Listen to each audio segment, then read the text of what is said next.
qui fait qu'elle rentre à Bafoussam, à l'ouest de Cameroun, avec ses frères et sœurs.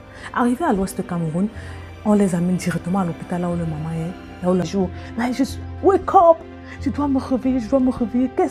C'est quelle vie ça?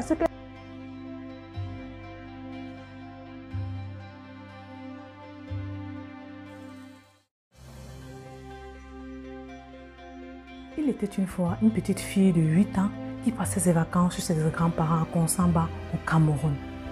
Après quelques jours de vacances, ses parents appellent les grands-parents pour leur dire que les enfants doivent rentrer. La petite fille étonnée demande pourquoi nous devons rentrer et la grand-maman lui dit parce que maman est malade, votre mère est malade et vous devez rentrer à la maison.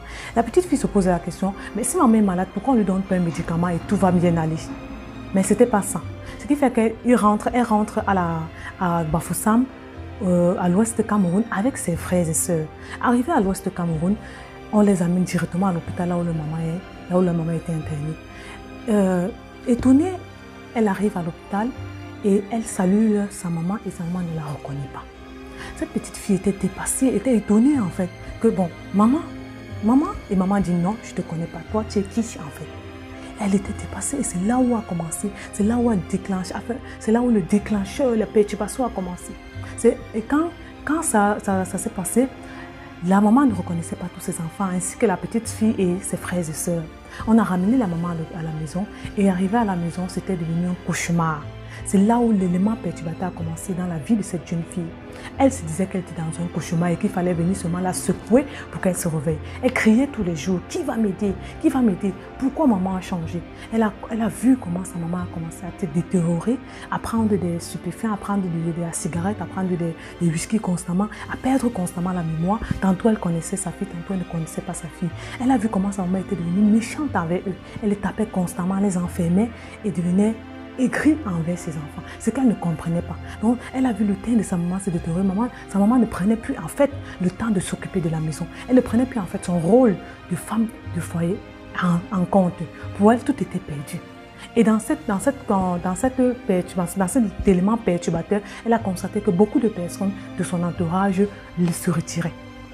Cette jeune fille a constaté que sa famille s'est retirée. Il n'y avait plus aucune visite à la maison et on les appelait les enfants de la folle. Elle était vouée, elle et ses frères, à eux-mêmes. Donc, qu'est-ce qu'il fallait faire? Et à cause de tout ce manque d'amour paternel, de tout ce manque d'amour maternel, a engendré du manque d'amour, a engendré des blessures, a engendré des situations difficiles dans sa vie, a engendré des choix qu'elle a dû prendre sans s'en rendre compte dans sa vie. Ce qui fait que tout ce mal-être a fait qu'elle vive une enfance atypique, une enfance difficile, une enfance là où elle ne se reconnaissait pas. Elle savait que ce n'était pas sa vie, mais elle le vivait.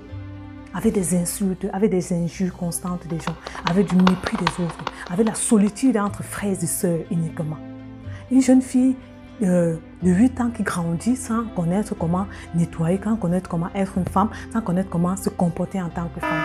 Ça a été difficile et cela a engendré tellement de blessures et a engendré tellement de problèmes que quand elle grandissait, elle était toujours en manque d'amour. Quand elle grandissait, elle était toujours en train de pleurer en se demandant qu'est-ce qu'il faut faire. Comment se placer en tant que femme?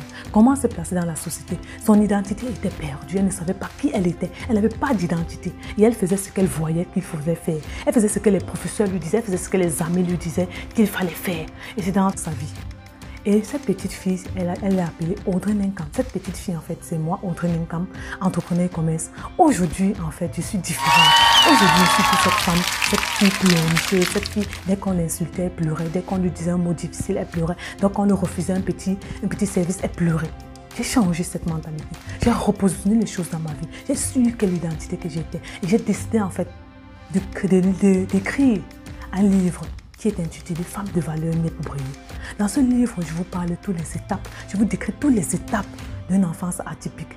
Dans ce livre, je vous montre les étapes que j'ai dû faire pour vivre ma vie de rêve. Dans ce livre, je vous donne 8 clés du changement que j'ai dû appliquer dans ma vie pour être celle que je suis aujourd'hui.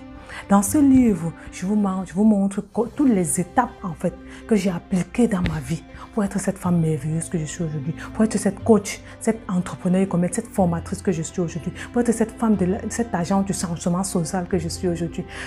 Donc je vous invite à prendre votre exemplaire du livre Femme de valeur née pour briller. Parce que je sais à 100% que ce livre changera quelque chose dans la femme. Je sais à 100% que chaque femme qui prendra ce livre sera changée, sera émerveillée, va level up dans sa vie. Parce que dans ce livre, je te montre en fait comment devenir la meilleure personne, la meilleure version de toi. Dans ce livre, je te montre comment guérir de tous ces blessures que tu as eues dans le passé. Dans ce livre, je te montre comment ne pas faire en fait de ton passé ta réalité aujourd'hui. Dans ce livre, je te montre comment vivre ta vie de rêve en tant que femme. Comment t'accepter comme tu es, comment t'aimer en tant que cette belle personne que tu es. Dans ce livre, je t'apprends comment j'ai pu gérer en fait cette colère, parce que j'étais une femme colérique, comment j'ai pu pouvoir gérer cette colère-là. Dans ce livre, tu auras toutes les clés nécessaires pour vivre ta vie de rêve. Ce livre est un best-seller dans la reconstruction de vie et le changement de mentalité. Donc je t'invite à récupérer ton exemplaire et assurément, tu reconstruiras ta vie. Parce que je sais que toute personne, nous tous, nous sommes passés par des moments difficiles. Nous avons vécu des enfances difficiles. Et nous n'arrivons pas toujours à wake up de ces expériences. Nous n'arrivons pas toujours à regagner confiance en nous à cause de ces blessures que nous avons vécues. Donc prends ton exemplaire et deviens la femme que tu dois être.